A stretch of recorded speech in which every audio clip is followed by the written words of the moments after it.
exercises that we're going to do, I specified as Parkinson's exercises, even though they're for everyone. The reason that I called them Parkinson's exercises is that they are low impact, standing, therefore we're not going to be trying to jump up and down or anything like that. They are for torso rigidity as well as strength. This is something that we need to address for getting in and out of cars or rolling over in bed when you have Parkinson's. But let's also talk about fatigue. People with Parkinson's often get fatigued no matter what their age. When we sit, all of the muscles are coming forward. When the muscles come forward, those are called the adductor muscles, and they shorten and they broaden. Same thing if you're making a muscle like this and making a concentric motion, it shortens, it broadens. Therefore, you don't want to be doing sit-ups if you want to flatten out your stomach. What you want to do is eccentric motions that will elongate that instead of squish it out. And so if you've been doing a lot of sitting, that would be the last thing you want to do are sit-ups or crunches. Be sure and talk to your doctor about this.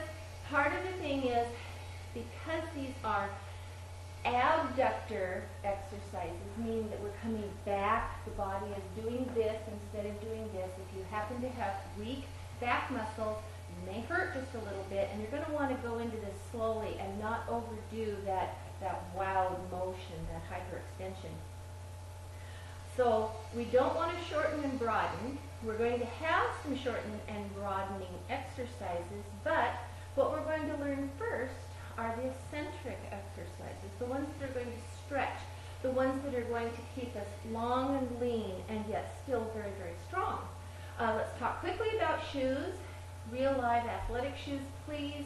Something that ties on or holds on tight and has heels a little higher than the front of the toes. Okay, that'll give you a lot of stability.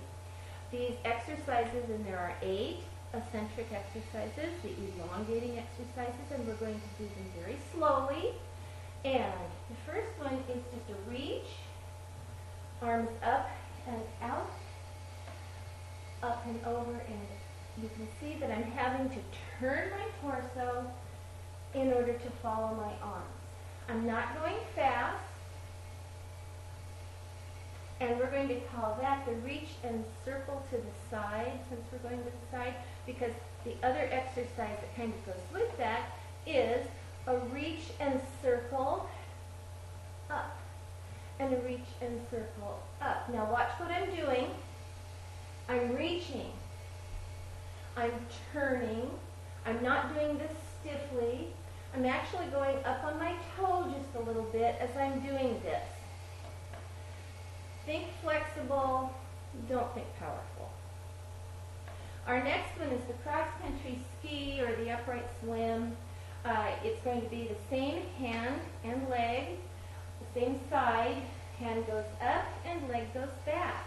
You can see that big stretch that I've got going on, and then I bring the hand down as I step, and you go back and forth between these. Big reach up. Think about really reaching when you do this cross-country ski. And now we're going to do the same thing, only different, laterally. It's the same hand and foot again. This time the hand's going up and the foot is going behind. Big stretch, big stretch. Don't be stiff about it. Really reach with it.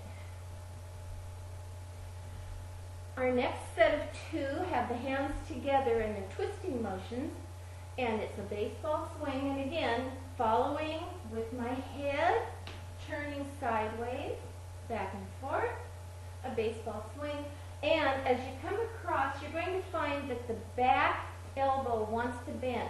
Allow it to do so, so you can really pull the arm that's coming across here, you can pull it way across. Now we're going to do this as a golf swing. Hands together, and you're going to reach up and look up, bring it across, and do the same thing. And 3, and 4, and 5, really reach, and 6, 7, 8. and go back and forth, this way and then up and down. Diagonal twist, down and up. So, reach across, and you're going to pull something up. Pretend like you have a lawnmower or something that you're trying to get started, and you're reaching it up and up. Reach across with the hand and pull. Watch your hand go up as you turn.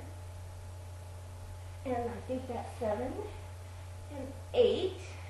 Starting to breathe a little bit here, but just in time, we're going to do our last stretching exercise, and it's going to be the pendulum body swing. Hands together, feet apart, and bring it up and down. A little bit of a forward bend. You can bend your knees to keep yourself from having back problems.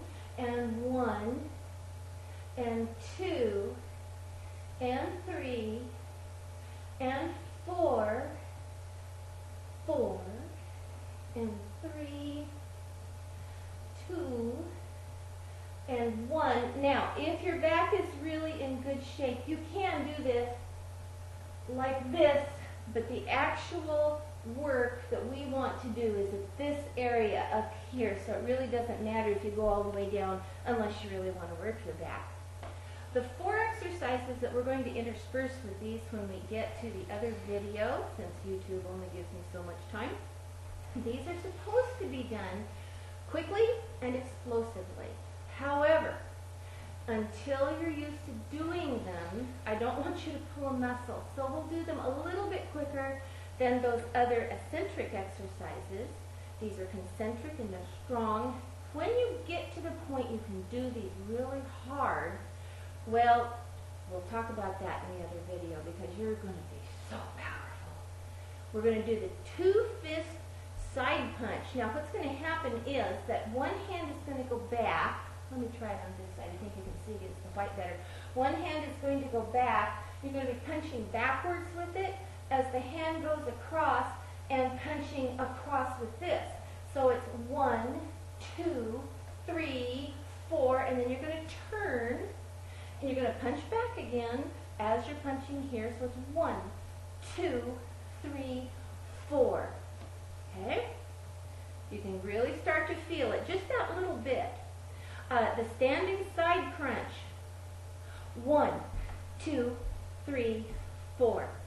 Okay, look at what happens right here. Scrunch. That's really tightening here. And of course, this is stretching over here. But this is what we're really working on is this. And then we fold that in with some of those cross-country ski laterals. And whoop, you've really got an exercise. Pulling down the tent. You've got a big canvas tent. It's on the shelf behind you, up above your head. You're going to grab it, and with your feet slightly apart, you're going to give it a tug, and you're going to throw it on the ground in front of you.